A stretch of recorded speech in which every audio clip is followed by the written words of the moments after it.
आपको सेमाग्लूटाइड के सबसे डेंजरस साइड इफेक्ट के बारे में किसी ने नहीं बताया होगा, क्योंकि ये अभी तक ड्रग के लेवल पर लिखा ही नहीं है।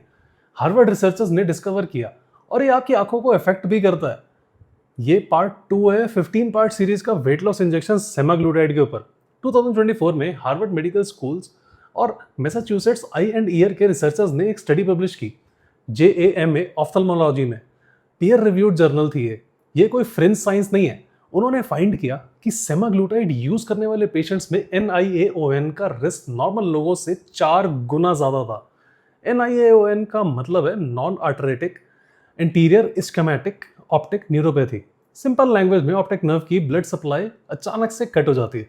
आंखों का स्ट्रोक समझ लो जैसे ब्रेन और हार्ट के स्ट्रोक होते हैं। रिजल्ट क्या था? एक या दोनों आंखों में सडन और परमानेंट विजन लॉस, कोई क्योर नहीं, कोई रिवर्सल नहीं। और सबसे इंपॉर्टेंट बात, ये वार्निंग अभी तक FDA ने सेमाग्लूटाइड के लेवल पे ऐड नहीं की है। मतलब अगर आप कल डॉक्टर के पास जाओ और सेमाग्लूटाइड मांगो, वो आपको ये रिस्क नहीं बताएंगे, क्योंकि ऑफिशियली लेवल पर है ही नहीं।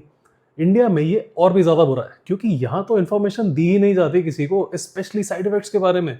इंजेक्शन लगाने के बाद बता देंगे कि आपको हो सकता है कि कोई कमजोरी हो या चक्कर आए, लेकिन इससे ज्यादा कुछ नहीं बताएंगे, क्योंकि ज्यादातर जगह पर ऐसा ही होता।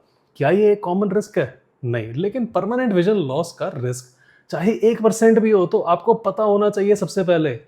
वेट लॉस होना इंपॉर्टेंट है, पर क्या वो आंखों से ज्यादा इंपॉर्टेंट है? ये पहले जरूर सोच लेना।